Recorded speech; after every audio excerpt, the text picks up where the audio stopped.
glasses, all my analytics glasses for all those nerds out there. But Thomas Bryant's jockstrap, get him out of here! How does that not indicate to you, like, hey, sometimes, like, these prospects are awesome? Donald, get back! They snatched that chain, boy. Get back! What y'all gonna do about it? Popeye snatched that chain. Get back! We want that snack wrap. They got 3 flavors. Y'all got 1. Get back! Hey everybody, welcome into the Big Factor here on the Big Play Sports Network, presented by FanDuel. I'm Ryan Tyler. He's Jack O'Rourke. He's Nick Padone. He's Rob Watson. Today is a beautiful Thursday, September 25th, 2025. 10:06 on the dot, fellas. Another day, another Guardians win. Let's clap it up for our guards, fellas. Jack, I don't know what else to say about this team, man. The hottest team in baseball, without a doubt. Playoff percentage up to 96. Detroit's playoff chances dropped down to 80%. They could fall into the wild card. It's possible. Wow. Houston Astros did lose last night, though. Jack. Yeah, and if they lose again tonight, Ryan, and the Cleveland Guardians win their game today, then you're talking about a clinched playoff spot today, too, as well. So, yeah, you have a chance to even make it Christmas Eve in Cleveland tonight. You know, Jose Ramirez, for all he is, I've heard he's got a new nickname around town. Yeah, I mean, for our Spanish-speaking listeners, not that I speak Spanish, I believe it would be El Rey Tigre. But yeah, if you're on this side of the coin, it would be the Tiger King, Jose Exotic himself. Jose Ramirez once again comes out last night and buries the fucking Detroit Tigers with that 2-run RBI double that might have gone 15 miles per hour off of his bat. But he's been crushing the Tigers for decades now. One of the best September hitters in baseball history. A guy who's going to be in Cooperstown one day. Let's commemorate this crazy run back down from 15.5 games to the front with the man himself, the Tiger King, Jose Ramirez, Ryan. All right, well, Tanner Bybee gets the win. He improves to 12-11 on the year. He goes 6 innings, 5 hits, 1 earned run, 2 walks, 5 Ks. And then the bullpen is lights out from there. Tim Herron, Hunter Gaddis, Jacob Junis, and Cade Smith. Guys, the Guardians right now, the hottest team in baseball, as I mentioned. We know baseball is a wacky sport. A couple years ago, we saw 2 wild card teams get in, and they both went to the World Series, the Texas Rangers and the Arizona Diamondbacks. Now, the Guardians, not a wild card team, no. They're a division winner, possibly getting a bye in the first round. And if they do, they could play the Detroit Tigers. Is that the matchup you want to see, Jack? No, to be honest with you, as much as I hate to say it, just like the overarching Cleveland sports fan in me that has never seen a baseball championship will tell you that it would be the most Cleveland thing ever to come out, sweep the Tigers last week, sweep the Tigers this week. Scooble comes into Cleveland game 1, shuts us down. We get knocked out in 2 or 3 games in the wild card series. Like I actually don't want to play the Tigers. They're the last team I want to face just off of how well we've done against them the last couple of weeks. I don't think the Tigers are a great baseball team, but they're a good enough baseball team where this won't last forever. So I would like to avoid them, but yeah, it's going to be them or Houston probably. I mean, Houston's got a really, you'd think, easy stretch here with the A's and then LA. All right, we're looking back on yesterday's game. The Tigers did strike first to get a 1-0 lead, but then bottom of the third, it was George Valera hit a 2-run shot to score him and Rocchio. Quan singled in the 5th to make it 1-3, and then Jose Ramirez just does what Jose Ramirez does in September. He doubled, scored Schneemann and Petey Halpin. They win 5-1, Jack. I mean, George Valera, will start there. The young guys, them young boys coming. The young guys have stepped up in a massive way as we get towards the postseason. And, you know, a lot of people, when you sold Carlos Santana, that was kind of a lot of people thought the season was over. You're starting to get some of these young guys up. The reinforcements that Cleveland has is special, Jack, for not only this year, but to make the postseason, get some experience. Guardians could be dangerous for a few years. Yeah, I mean, I just want to talk about George Valera and how cool his story is. I remember entering the 2022 season. He was one of the most hyped prospects in our organization. Before the season, Zach Meisel, the beat writer for the Guardians on The Athletic, wrote an article comparing him to Manny Ramirez, saying like that was his player comp, who he could one day be in Cleveland. And then injuries struck for Valera. He was awesome in the lower levels of the minor leagues. He kind of started to slow down a bit once he got to AAA, like never performing bad or like hitting below 250 or anything, and always keeping his crazy plus power. But it seemed for a long time like he was going to go down that Daniel Espino, Chase DeLauder. This guy is like a figment of my imagination. I'll never see him. But yeah, the fact that he was able to finally get healthy through the middle of this year, he cut the dreads off, finds his way up to Cleveland, and yeah, he's spanking baseballs. And it's always been in his system. You know, he's got a rocket for an arm in the outfield as well. Like, you don't... Comparisons to Manny Ramirez don't get thrown around lightly in Cleveland. Like Zach Meisel has a job based off of integrity, what people think of what he says. He came out and said that. Like, I feel pretty damn good about this kid. Yeah, that was 3.5 years ago now, but it's so cool to see him up there and doing what everyone's known he could do when he got here. Like, even last year with Valera, everyone thought Valera was going to get called up as the extra guy on September 1st last year. What happens on August 30th last year? George Valera goes into a wall in the outfield and his season ends. We could have seen George Valera this time last year. So I mean, just to see the guy finally bounce back, make his way all the way to Cleveland, it's so cool, dude. What did you guys make of the news yesterday that came out that Stephen Vogt drove with Tarek Skubal to go visit David Fry at the hospital? Super classy, man. Like, we talk about it all. Like, it has been like the theme of this week, and I'm not trying to punch down because they won Sunday, but like, culture matters so much, and like you see that really showing its face in this win streak that the Guards are on. Like, they have such a great culture. I do have to say, like, I want to know what that car ride was like. Like, did they listen to the radio? Did they talk about the game? Like, what was that like? That would be an interesting fly on the wall. Yeah. Like, that had to have been a very interesting car ride. However, like, is that tampering? It's like, that's such a classy move by Skubal, who you could tell, like, he was visibly shaken when that happened. So the fact that he, Vogt gave him the ride over the hospital, like, you're here from out of town, you probably don't know how to navigate downtown Cleveland, all like that. Forget calling an Uber. You got somebody right across your locker room and the other locker room that could just take you right over there. Like, I don't know, man. Like, the Guardians, this has been consistent for really a long time, probably 10 years plus. They just get it. They really do. They do the little things right. They do the things that, the fans want outside of spending the money, I know, but like, they do. They just get it. Jack, what'd you make of it? Yeah, I mean, I think you obviously have to separate baseball from a very serious injury that happened with David Fry. Like, everyone in the locker rooms, like, that's their first thought outside of the fact there's a big game going on. And yeah, it's the human element of the game, and it's a really cool thing to see. I'm trying to find this one stat, and Matt Fontana talked about it on his show today that'll go out at 7 p.m. tonight. Something about the Cleveland Guardians' consecutive starts from their pitchers of allowing 2 or less runs. I think he said it was Cardi. Here it is. Is it 19 now? Amy on the broadcast, and this was a day ago, so I think it perhaps extended after Tanner Bybee only allowed one run. It's over 20. Guardians' rotation has set a franchise record with 18 straight starts, giving up 2 or less runs. Gavin Williams, Slade Bybee, Parker Messick, Logan Allen, Joey Cantillo. They didn't do it with CC. He put out all these Guardians pitchers, Charles Nagy, Orel Hershiser, Corey Kluber, Bob Feller-Bieber, but it was this group of pitchers that has done that. That's incredible. Now 19 straight starts from your starters, allowing 2 or less runs. Yeah, and I think this might Is that be all Carl Willis, man? I don't know. I just see the belief. If I had the answers, then I wouldn't be here right now, Ryan. That's for damn sure. But it's that competitive nature of this group that they've built together. And Nick just talked about the winning culture. It's like when you see a guy go out and throw 6 good innings and give 1 run, it's like, okay, if I'm next, like, I have to live up to that. Like, I have to find a way. It's just you somehow get into this competitive force of everyone's throwing a really damn good baseball right now. But that's the thing too, is when you look at that, like 2016, for example, like that Kluber era, like you had some really good rotations and some big star power, but due to injuries and such, you'd always find your way into a Josh Tomlin or something like that at some point. And like there's just such a high level of depth of B+ to B- level pitchers that this organization has right now that if they're spinning and no one tells them to stop spinning, they're going to keep on friggin' going. It's crazy. All right, guys. Now, ever since correspondent APJ has come on the show and delivered us with his updates, Guardians haven't lost. So I think it's only right we keep it going. Yeah, I think they lost Sunday. I do have to put the spoke in his wheel. They lost Sunday. But they're undefeated Yeah, but we against the weren't on Tigers. air. We weren't on air, against the that's Tigers. true. We weren't on That's air. true. It was a weekend. Come so on. Never lost a game when we played a video live. So let's check in live from his living room. Roll it. Big play correspondent, Jason Banky. You know what? We're not leaving. We're not leaving. We're not fucking leaving! Show goes on! First place is our home. They're gonna get a fucking wrecking ball if they want to take it from us. And they're gonna have to call the National Guard, the fucking SWAT. 'Cause we ain't going nowhere. Fuck Detroit! All right, a little Wolf of Wall Street out of APJ. He texted me, the Wolf of Progressive Field. Okay. It was like when I used to visit Miami University and call myself the Wolf of Brick Street. Let's go. Oh, man. Respect always positive, Jason. You gotta love that. Yeah, you know what? Yeah, you're gonna need a fucking wrecking ball to take the division from us. How about it? How about it, APJ? Yeah, why not us?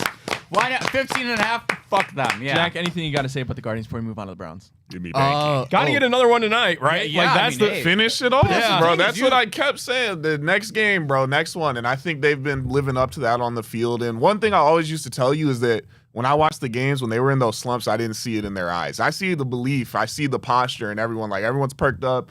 Everyone's got that little pep. Every time they get a clutch punch out, they're screaming, they're into it. Like, I love the passion I'm seeing on the field, and they just got to keep that up, bro. Yeah, and you just know the Tigers are dead because you were dead when Tarek Skubal couldn't do it twice in 6 days. Yeah. You were even more dead when your only other good starting pitcher, Jack Flaherty, couldn't get it done yesterday. It's fucking over, and you have to go out and finish them because what the Detroit Tigers didn't do is they had 10,432 chances to bury us this season, and they didn't fucking do it once. All right? We only got 3 chances to bury them. Fucking do it right now. Get it over with. Rest your starters. Figure out the way to get it ready for next year.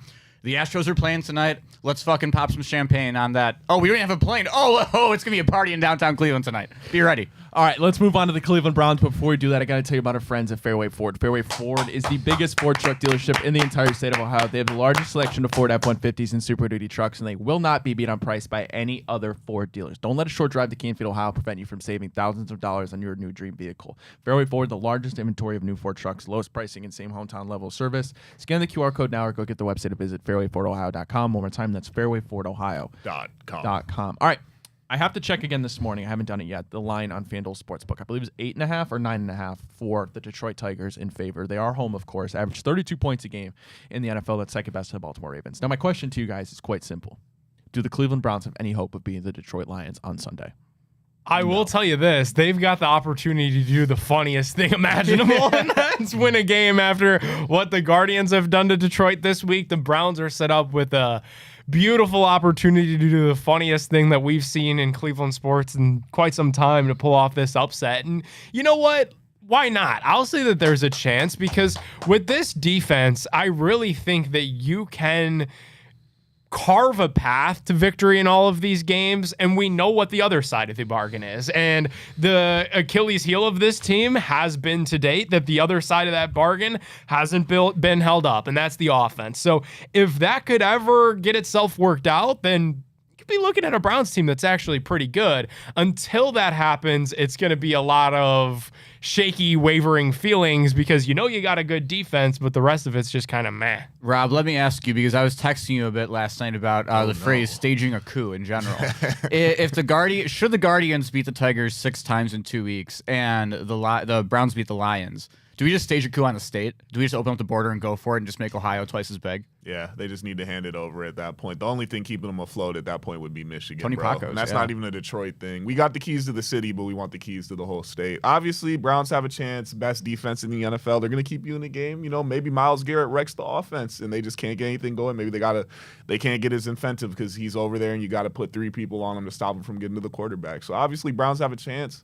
Just going to have to find a way to manufacture some points. I will say it's wild, though, that obviously part of this is Quinshon Judkins didn't play in the first game, and you were getting his reps up to speed in week 2. But the Browns have I think it's like 240 something rushing yards this season so far, and the Lions had 260 on Monday night, which is just ridiculous. I mean, David Montgomery, man. But we've been shutting running backs down, so I just don't see that being the way they beat us. But we haven't played a duo like this, and there's only one duo like this in the NFL. This will be an interesting matchup because Browns #1 in sack percentage, Lions #2 in sack percentage, and Browns, especially last week, they did a good job of getting off the field on 3rd down. But when you play a team like the Detroit Lions led by a guy like Dan Campbell, not only are you going to have to get off the field on 3rd down, you're going to have to get off the field on 4th down. And odds are the Lions are going to convert some of those. And when that happens, they're going to score points. That's usually what it translates to. And no surprise, it comes down to the Browns having to score points. I mentioned 32 points. Now, the Browns, could they limit the Detroit Lions to under 30 points? I'd say yes. I don't love the fact that the Lions are at home, and last time they dropped 50+. Domski. But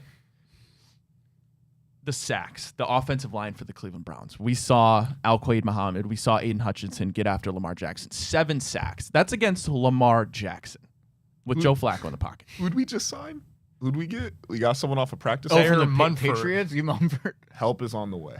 Could they just do the Aiden Huntington fullback thing like permanently? Like just wherever you're at on the field? Listen. So I think we're actually like really close to doing this again. Do you remember back in the day when they actually used to sub tackles depending on what play we were running? It was a run or a pass down. I think that's coming back. Levinson is a good run blocker. He is awful in pass pro, and I think they're looking maybe if Conklin's back, they might run him.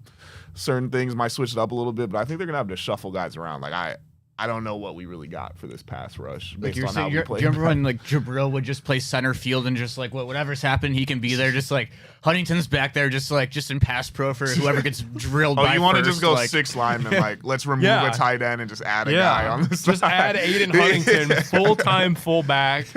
The issue is, The though, football needs that back. We need a little bit more grit in football. We're getting rid of the tush push and stuff. You Like, could get that always just physicality go. You going. could report a lineman Didn't you just eligible check score every last week? single play. We used to do that too. We used to report a guy eligible and put him on the side of the best rusher and just double team and then have. We used the to other report guy. Johnny Manziel eligible, standing on the sidelines talking to Mike McDaniel too. I actually wonder, like, could I don't that hate work? that. I don't hate that. This was something I think they did like 2 years ago, where certain times they would put the tackle in at tight end. Wouldn't and then Nick double Harris team. come in a lot? This is a game where you're going to have to try and pull We're gonna out have to every come up trick with some in your stuff, bag though. for a Yeah. team that has the most potent offense in the NFL. And as good as your rush defense has been, are you going to be able to limit both Jahmyr Gibbs and David Montgomery, who are not only great rushers, but obviously Jahmyr Gibbs is known for his ability to catch the ball and run in open space. But so is David Montgomery. I watched him catch the 5-yard in against the Baltimore Ravens, and he dusted the linebacker. Like, he's a super underrated back. What can you guys take out of this game besides a win that you're looking forward to that you'd be happy about? I mean, I think it goes back to, like, the defense is what the defense is. Even if they take a small step back this week against a really talented Lions team, I don't think anybody's going to be calling for Jim Schwartz head. I really think it's the offense. And even if you're not the greatest show on turf this week against Detroit, because let's call it for what it is, unlikely. Can you at least show people something? Because even though, like, we gave them their flowers because they found a way to win, and what we usually when we complain about the Browns, it's that, okay, you did a lot of things right and you found a way to lose. So we gave them their flowers and their credence Monday, Tuesday, and Wednesday. There was a lot about that Packers game that was not good, and it really all had to do with the offensive side of the football. So can you use that last drive of the Packer game where you were able to get Njoku the ball and you were able to get it spiked and you moved downfield the quickest that you have all year? Could you have found something there that could translate into this game to have it look just a little bit normal? Like, that shouldn't be the craziest thing to ask for, man. It really shouldn't. Like, to have something that looks palatable, even if you are having to punt a lot, even if it is a game where points are hard to come by, that shouldn't be an issue every single week in the National Football League. You know what I mean? Regardless of the opponent. Bad teams put up points all the time. Yeah, magic numbers 20 points. Until they do that, that's for the stars. That's what I'm watching for every week now. I know the defense is good. I know Judkins a good back, but it might be really tough for him with no passing game. But even though he's found a way so far, I know what the special teams kind of is. Might be hit or miss. Hopefully the kicker keeps making kicks. Until we get 20 points, I don't know what else I'm watching for. That's the only way you'll start winning games consistently. I think it's really that simple, man. Like, I'm asking for 2 touchdowns and 2 field goals. Wow. Dude, like, we spend so much time. I mean, it is that simple. Like, we spend so much time breaking down these games and the things that need to go right on each side of the ball. And it comes down to, you've got to find a way to score some points. Like, this has been an issue that has persisted pretty much ever since they got rid of Baker Mayfield outside of the Joe Flacco run. Right? Like, Jacoby was struggling to put up points there for a minute, and you were in those games, and those games were competitive, but you weren't scoring that if we went incredibly down, well. we knew like, it was over. Dorian, as soon as we were down 3 points. yeah, like Dorian Thompson-Robinson wasn't exactly lighting up the airways. It's been an issue for a minute. Like, and it shouldn't be. I keep falling back to it shouldn't be this hard because you see other teams that are really bad. I would still say the Saints are worse than the Browns. The Jets are worse than the Browns. The Titans are worse than the Browns. And all these teams find a way to score points. More points than us. It shouldn't be this hard. Averaging less than us are the Falcons and Houston. I don't know what league average is. It looks like it's above 20, but we're at 15.3. That's just not going to get it done, guys. It's not going to get it done. We do our Browns report card every week on Matt Fontana. The only reason I keep referencing because we just filmed it. And we gave the Browns the edge on defense. Everything else was the Lions. We do head coach, running backs, wide receivers, offensive line, special teams. Is there any debate about Kevin Stefanski being better than Dan Campbell?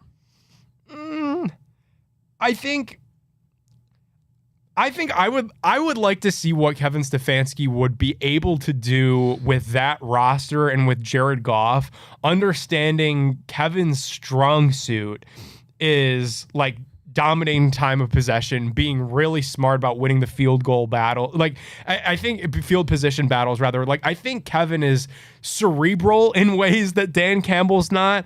However, then you look at the intangibles and the leadership and that whole thing. I think Dan Campbell has him beat there. So yeah, I mean if you were starting from zero and if all of the coaches in the league got fired and there was a draft to hire a coach, That's a good question. You're Yeah. drafting Dan Campbell ahead of Stefanski. Where does Kevin go? Do you Wow. think?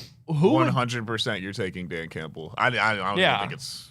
Where do you It's think not Kevin you goes? did that's such an interesting Andy question. Reid's probably 1-1. If you did Kevin is kind of low on that. Sean list. McVay is KOC's probably going like high. the top KOC's going 30. real Sean high. He's McVay, young. Kevin O'Connell, know. Sirianni. He's mid to late, bro.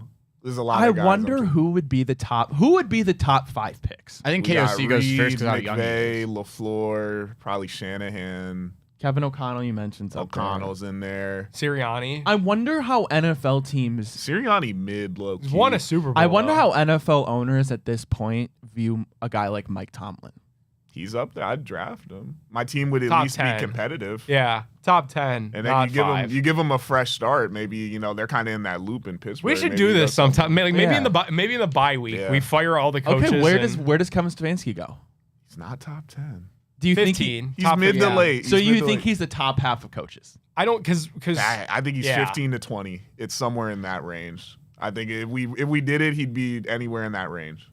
He might even be a little higher. He might sneak into 14 depending on how I'm feeling that week. But All right, fair enough. Well, maybe we'll do that one day. All right, let's take our first break. When we get back, I'm excited to do this. Bill Barnwell released an article on ESPN. He went back and looked at some of the most recent NFL trades from about 5 years ago to now. A couple of them, the Browns are on them. Of course, the Amari Cooper trade and, of course, the Deshaun Watson trade. We'll look at those. And I got a trivia question for you guys. I'll ask you when we get back right here on The Big Factor.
Lights set.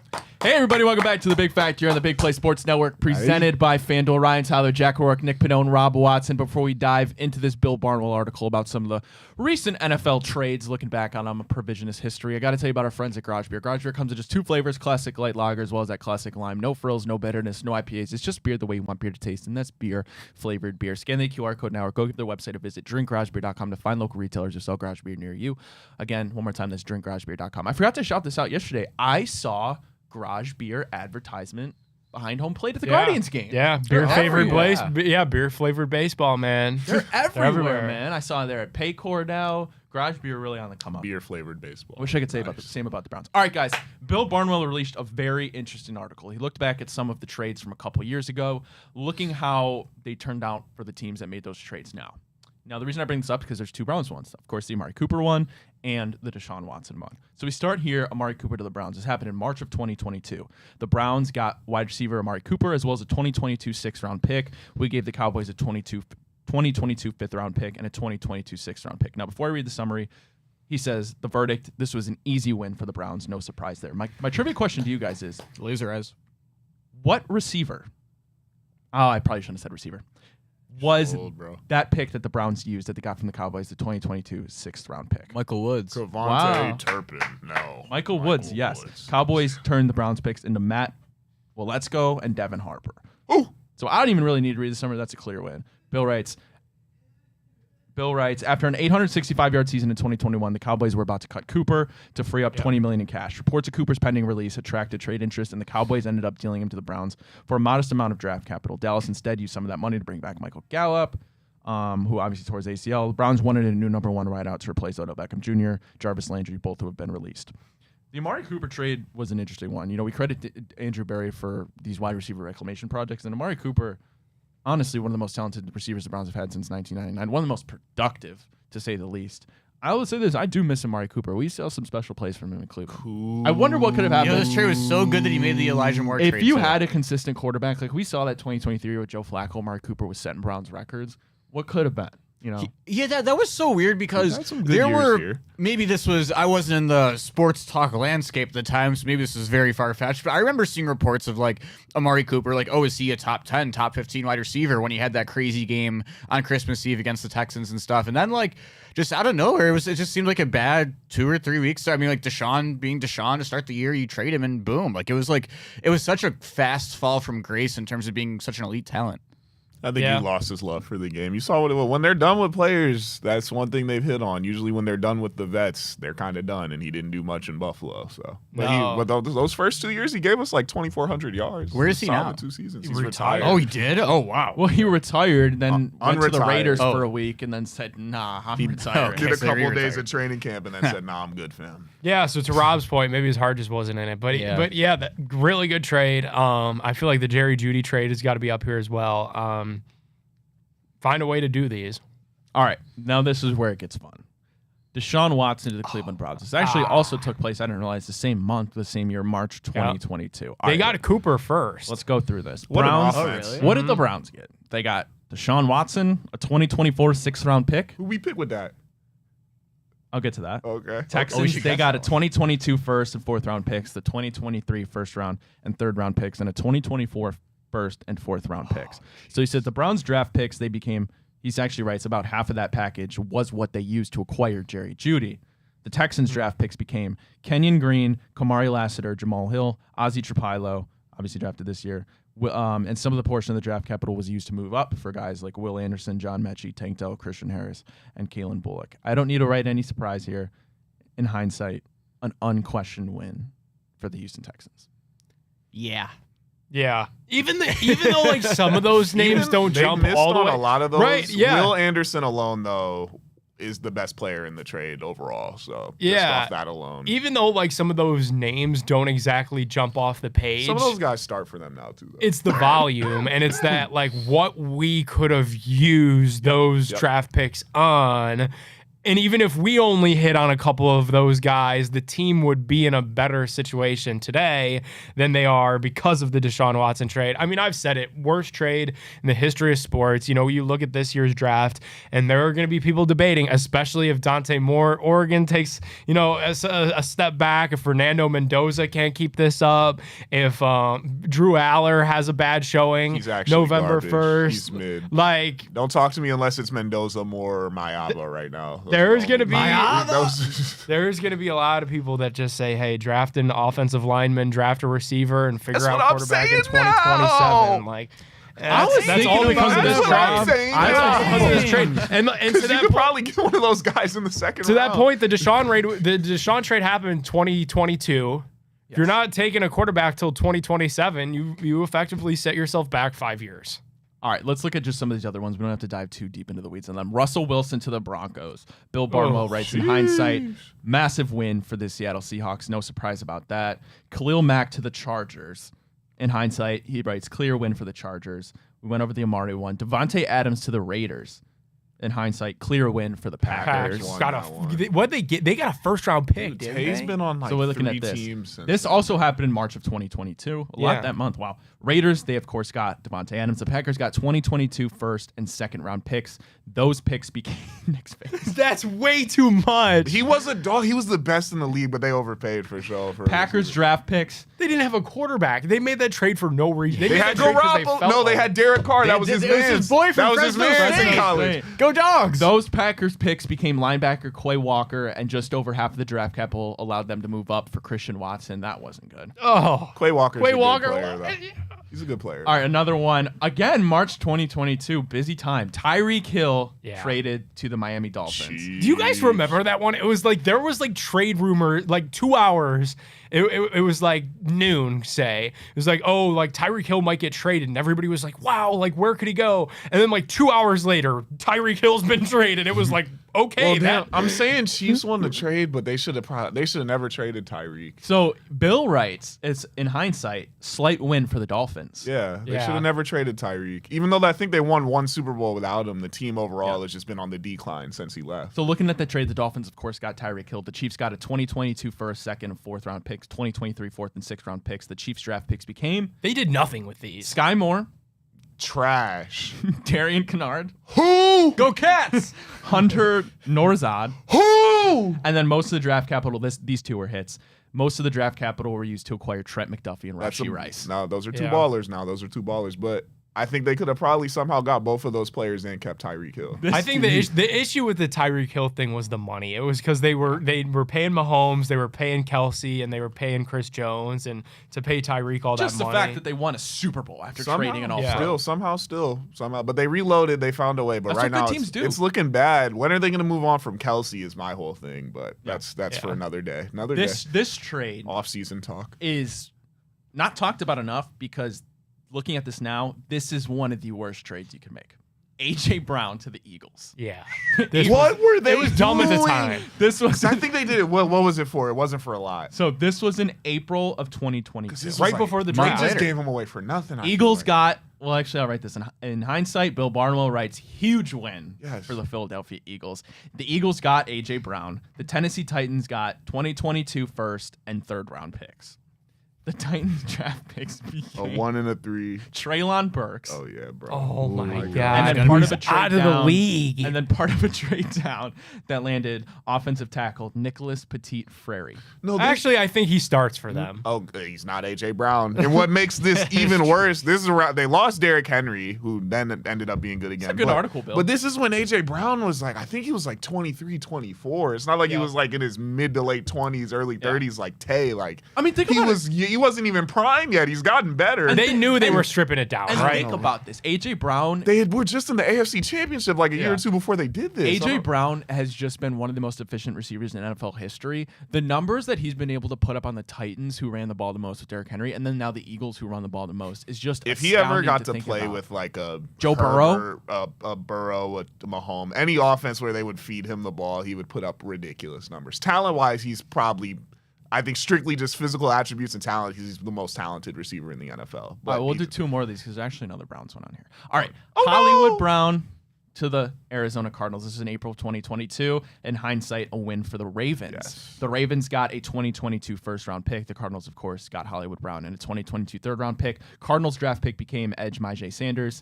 The Ravens draft picks became Tyler Linderbaum and punter Jordan Stout.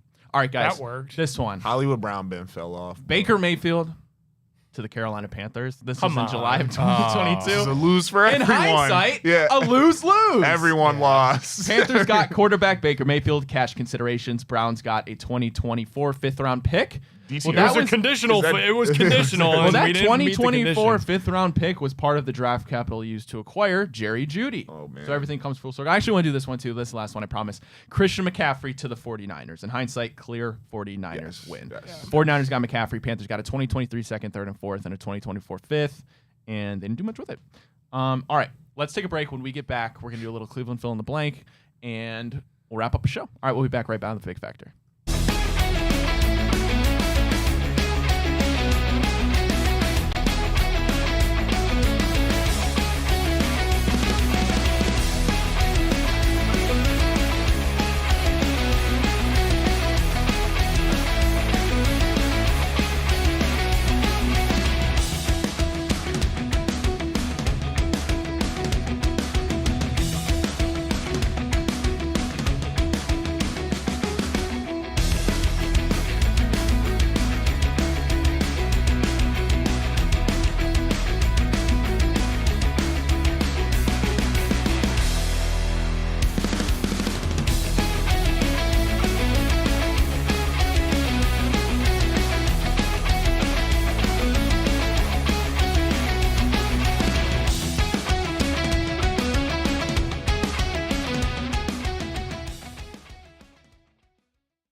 Hey, everybody, welcome back to the Big Factor on the Big Play Sports Network. Ryan Tyler, Jack Ork, Nick Padone, Rob Watson. Before we dive into Cleveland, fill in the blank, Nick, we're going to be at Lakewood Truck Park Absolutely. this Saturday. Cannot wait. See everybody out there. Hey-o. Lakewood Truck Park, Saturday. Ohio State going to Seattle.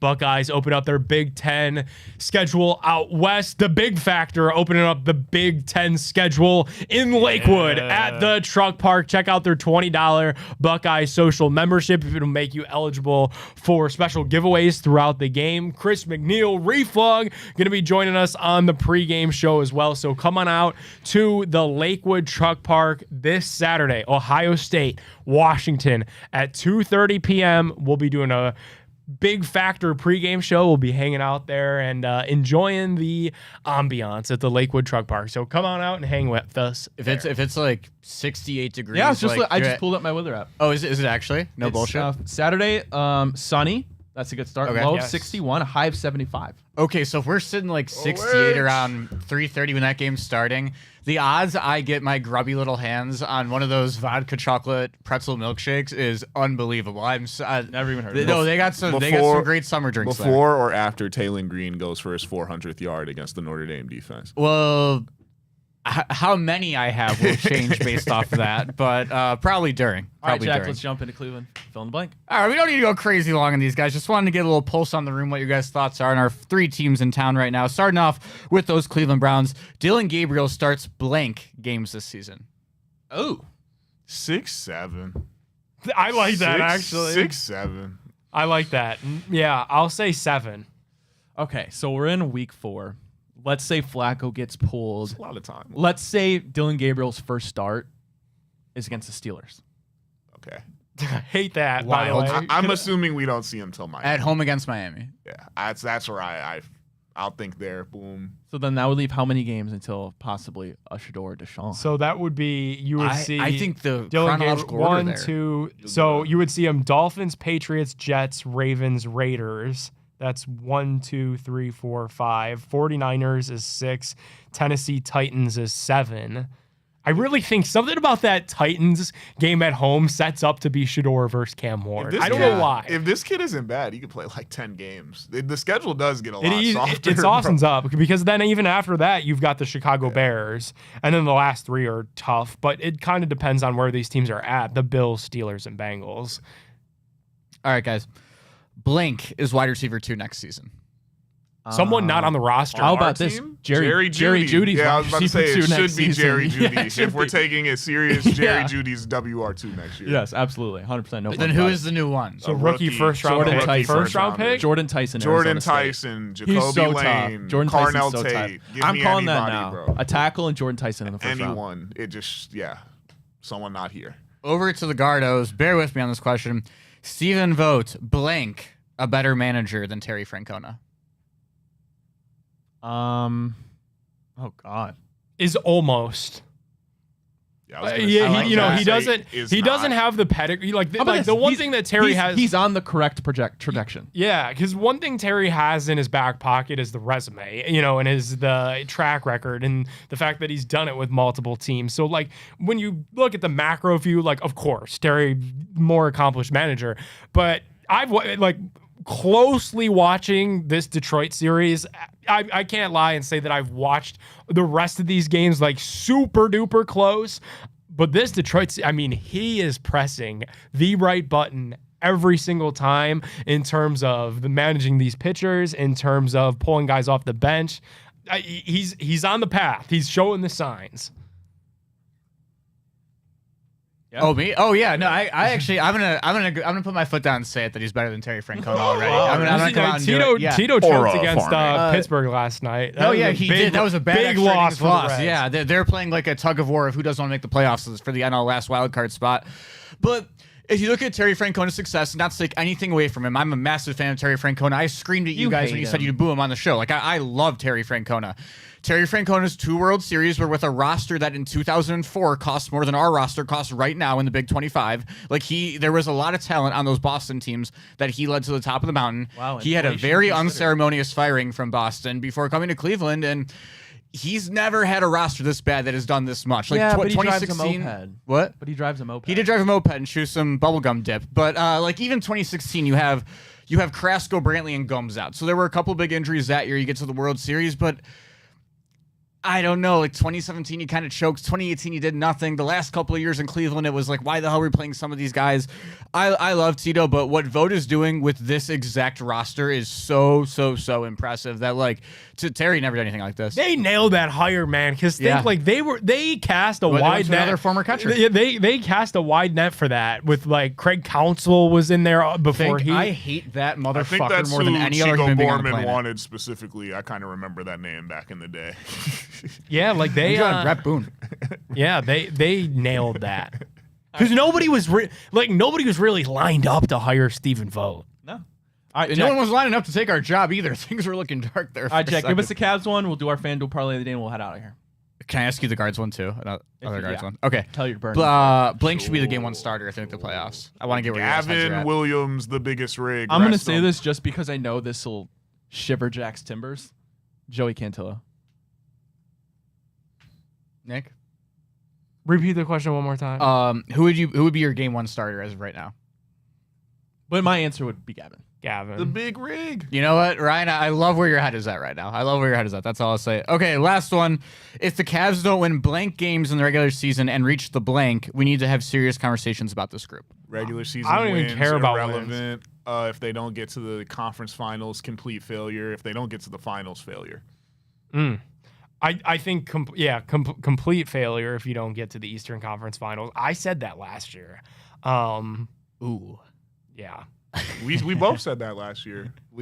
But simple as that. Let's lay it up. All right, Nick, why don't you tell us about FanDuel and we'll get out of here. Absolutely cannot wait for tonight's action on FanDuel. You got the Guardians in a pivotal game. You've got Thursday Night Football, NFC West showdown. FanDuel's getting you ready for the NFL season with an offer that you don't want to miss. New customers can bet just $5, get $300 in bonus bets if you win. That's right. You pick a bet $5, and if it wins, you'll unlock $300 in bonus bets to use all across the app. You could build parlays, bet player props, little anytime touchdown action tonight. Kyler Murray rushing, ride the live lines. Whatever your style, FanDuel has you covered. The NFL season, it's here. The only question now, are you ready to play? Visit FanDuel.com/bigplay to download that FanDuel app today and get started. Must be 21 plus and present in Ohio. First real online money wager only. $5 first deposit is required. Bonus issued is non-withdrawable bonus bets, which expire 7 days after receipt. Restrictions do apply. You can see full terms at sportsbook.fanduel.com. Gambling problem, call 1-800-GAMBLER. All right, Jack, this is usually the time where we do a Thursday Night Football parlay, but we can't because our Guardians are just way too hot. We could never. So we're rolling with Guards Ball again. Take us away. Let's do it, baby. Possible playoff spot on the line tonight. We're starting off with the best pick in all of sports, Cleveland Guardians money line. Rob, he's going back. We're getting off the Schneider. We're going away from the Yerfie. We're hitting up that Nerfie today. We're going right back to what we know best, the Professor. Fours are finally going up in Cleveland. Brian Rocchio had 2 hits last night, got a walk as well, got on base 3 times. He's going to get a hit again today. And then last but not least, go buy that new shirt on bigplay.com. The Tiger King himself, Jose Ramirez, is going to go deep and put those Tigers right out of their fucking misery. Plus 1,000. Please put the thing back up. 657 on the FanDuel Sportsbook app. 4-leg parlay. Guards money line. Nerfy, Brian Rocchio recorded a hit, the Tiger King, to knock him out. All right, guys, before we head out of here, Thursday Night Football, Seahawks, Cardinals. Seahawks traveling to Arizona. Seahawks are right now on FanDuel Sportsbook a -1.5 favorite. Pick them. Who you got? I picked the Cardinals to win the NFC West, so I'm going to take them to win tonight. Give me the Hawks. I'm going to go I got Arizona. Who's home? Arizona. Give me Cardinals then. I'll switch it up. Switch. All right, then I'll go Seahawks so we don't curse the Arizona Cardinals. All right, appreciate everybody tuning in to the Big Factor. Shout out Fairway Ford, shout out Garage Beer, shout out FanDuel, shout out to Lakewood Truck Shout out Park. to Again, APJ. we'll be there Saturday pre-gaming for the Ohio State Buckeyes against Washington. Appreciate everybody tuning in. I'm Hope not you had a good fucking leaving. Thursday. Enjoy the rest of your day. We'll be back tomorrow for a Big Factor Friday. Same people, same time. Until then, have a wonderful rest of your day. Peace out, and we'll see you tomorrow. I'm not.